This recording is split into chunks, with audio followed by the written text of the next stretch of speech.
नमस्कार दोस्तों, यह कहानी है राहुल की, एक हंसता खेलता लड़का जिसके सपने उसकी आंखों में चमकते थे। कॉलेज में उसकी पहली मुलाकात रिया से हुई।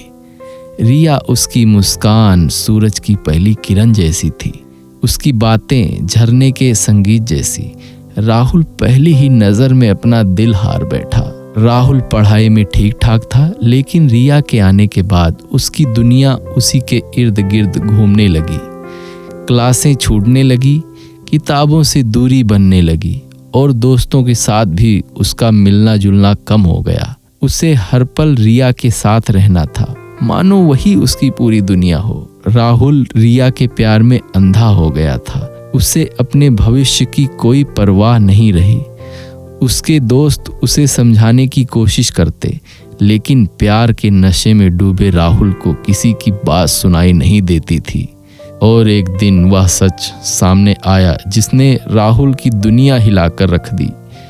उसने रिया को किसी और के साथ देखा, हंसते हुए, बातें करते हुए। वही हंसी, वही बातें जो कभी सिर्फ राहुल के लिए थीं। राहुल बुरी तरह टूट गया। उसका पहला प्यार, उसका पहला भरोसा, सब कुछ चकनाचूर हो गया था। कई दिन तक वह कमरे में बंद रहा, ना कुछ खाता था, ना किसी से बात करता था। उसकी जिंदगी बेरंग और खाली लगने लगी थी। उस मुश्किल वक्त में उसकी माँ उसका सहारा बनी। उन्होंने राहुल को समझाया, जिंदगी इम्तिहान लेती है और इसमें हार जीत लगी रहती है। उन्होंने उसे याद दिलाया कि उसके अपने सपने भी हैं, एक उज्जवल भविष्य है जिसका वह इंतजार कर रहा है। माँ की बातों ने राहुल के दिल पर गहरा असर किया। उसे महसूस हुआ कि उसने एक धोखे की वजह से अपनी पूरी जिंदगी को दांव पर लगा दिया था। उसे रिया के धोखे का दर्द तो था, लेकिन अब उसे अपनी बेवकूफ़ी का भी एहसास हो रहा था। उस दिन राहुल ने एक नया रास्ता चुना। उसने अपनी किताबों को फिर से उठाया, रात दिन पढ़ाई में जुट गया। जो वक्त वह कभी रिया के साथ बिताता था, वह अब अपनी पढ़ाई को देने लगा। उसके दोस्तों ने भी उसका साथ दिया, उसे प्रेरित किया। धीरे धीरे राहुल की मेहनत रंग लाने लगी।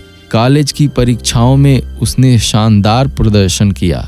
उसका आत्मविश्वास लौटने लगा था। पढ़ाई ने उसे एक नई दिशा दी, एक नया लक्ष्य दिया। अपनी मेहनत और लगन के दम पर राहुल को एक बड़ी कंपनी में अच्छी नौकरी मिल गई। उसने कभी पीछे मुड़कर नहीं देखा। अपनी मेहनत और ईमानदारी से वह लगातार आगे बढ़ता गया। कुछ सालों में राहुल ने अपनी खुद की कंपनी खड़ी कर ली। आज वह एक सफल और मशहूर बिजनेसमैन है। उसने न सिर्फ अपने सपनों को पूरा किया, बल्कि कई लोगों को रोजगार दिया। वह जरूरतमंदों की मदद के लिए हमेशा आगे रहता है। और हाँ, रिया, एक दिन वह राहुल से मिली। उसकी आंखों में पछतावा था। वह राहुल की सफलता देखकर हैरान थी। उसने राहुल से माफी मांगी। राहुल ने रिया को माफ कर दिया। उसके दिल में अब कोई कड़वाहट नहीं थी। उसने समझ लिया था कि जिंदगी में धोखे और असफलताएं आती हैं, लेकिन उनसे हार मान लेना सबसे बड़ी गलती है। राहुल की कहानी हमें सिखाती है कि प्यार खूबसूरत हो सकता है, लेकिन यह जिंदगी का एकमात्र लक्ष्य नहीं। पढ़ाई और मेहनत हमें वह ताकत देती है जिससे हम हर मुश्किल का सामना कर सकते हैं और सपनों को सच कर सकते हैं। किसी के धोखे से टूटकर बिखरने के बजाय हमें अपनी जिंदगी को फिर से खड़ा करना चाहिए और सफलता की नई ऊंचाइयों को छूना चाहिए।